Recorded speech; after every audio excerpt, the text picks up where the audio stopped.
peux rien, je sais rien et je veux rien. La vie me donne à vivre de manière tangible et je ne peux plus m'échapper. Le je peux rien.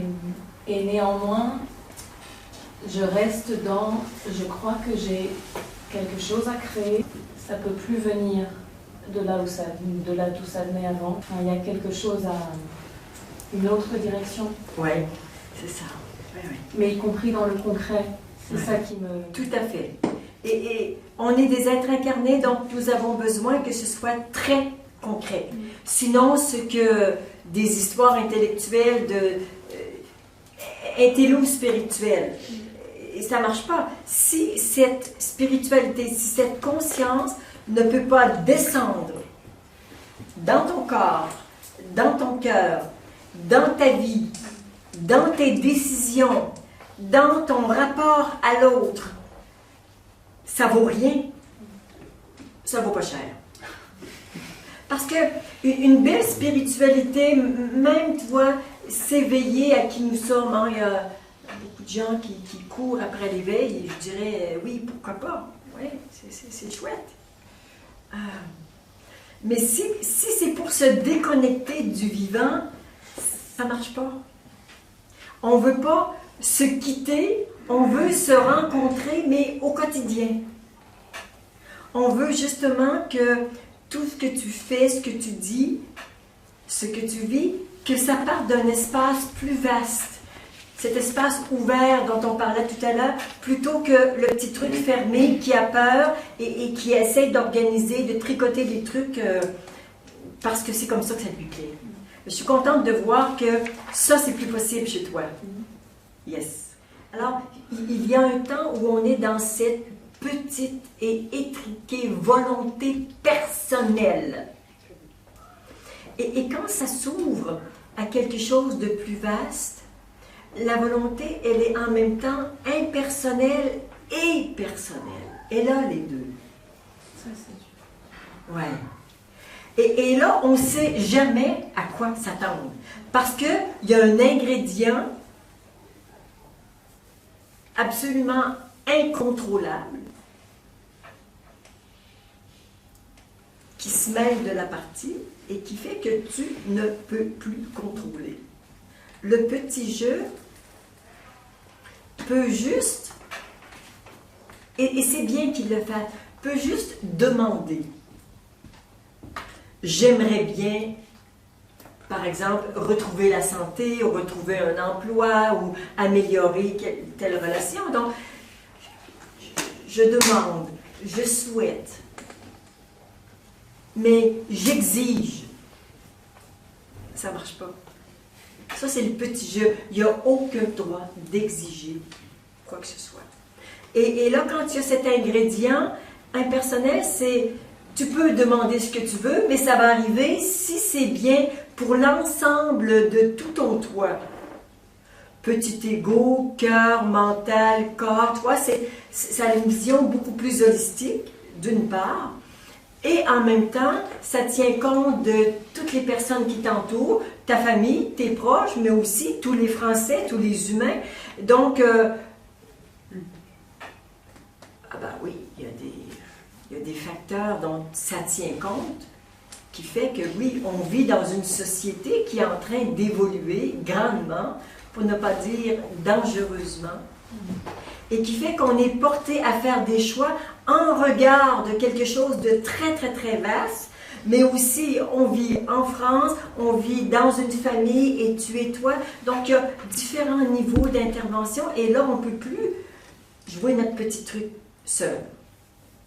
Mais c'est ça, la liberté. C'est d'accepter de vivre vraiment habité par quelque chose de plus vaste que soi. Mais ça demande de lâcher le contrôle.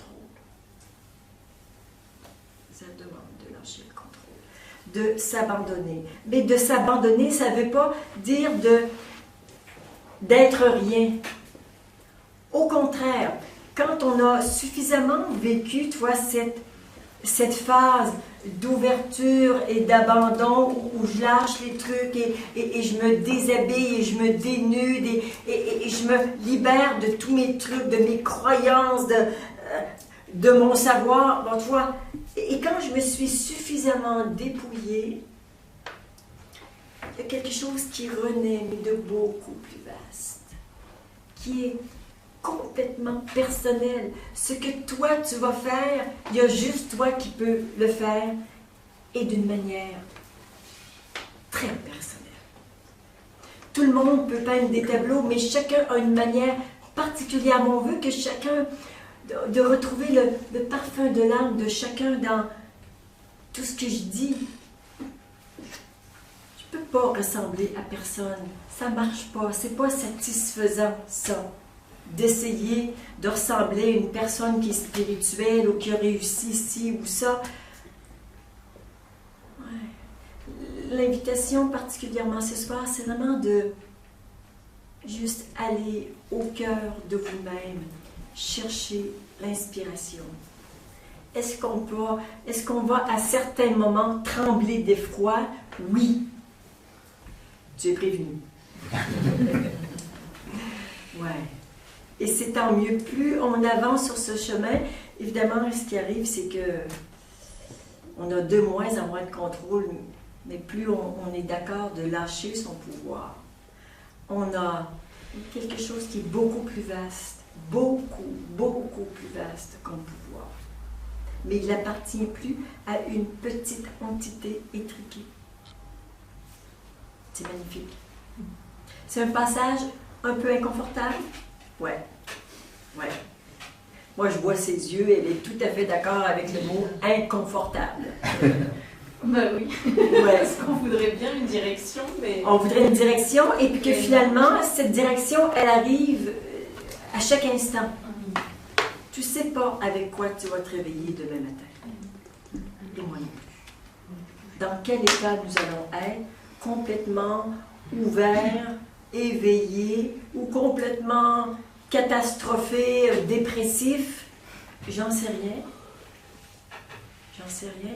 La seule chose le seul engagement que je peux prendre, c'est que demain je verrai et je ferai ce qu'il faut pour prendre soin de moi en fonction de cet état. Donc on n'a plus trop besoin de prévoir. J'ai dit plus trop. Il y a quand même des choses à prévoir. Mais encore là, c'est plus ouvert. Si je n'avais pas prévu il y a 6 mois la rencontre de ce soir pour réserver la salle, on ne pourrait pas y être. Donc nous devons prévoir certaines choses. Ton patron prévoit que tu vas entrer demain matin et on a besoin, d'un certain cadre. Et c'est OK. Mais on n'a pas besoin d'autant de cadres que tout ce que nous nous sommes mis. On peut dégager un peu. Donc, c'est en lâchant le pouvoir qu'on retrouve un pouvoir beaucoup plus vaste. Mais il n'appartient plus au petit ego. C'est pas « je peux », et comme je le dis dans mon livre « Créer sa vie », c'est pas le petit ego qui dit « bon, ben là, c'est moi qui crée ma vie ». Ça marche pas, ça. C'est pas un petit ego Dieu tout puissant. C'est quand tu es relié à l'intérieur de toi à quelque chose de beaucoup plus vaste qu'on peut commencer à penser à créer sa vie. Le petit ego, il y a beaucoup de prétentions. Et on ne va pas nourrir ces prétentions. Donc, il y a quelque chose de l'ordre de l'ouverture, du dépouillement, de l'abandon. Et quand cette étape est un petit peu avancée, il y a quelque chose qui se place. Boum. Et là, à l'intérieur, il y a quelque chose qui se redresse. Il y a quelque chose qui s'affirme. Mais quelque chose de plus grand que ce petit ego Ricky. Quelque chose de plus grand qui se lève. Et là, je continue de vivre et d'avoir des projets, d'avoir des idées, d'être créatif. Mais c'est juste, ça part d'une autre place, à l'intérieur. Mais pour avoir accès à cet autre espace, on a besoin de nettoyer. Donc c'est une étape.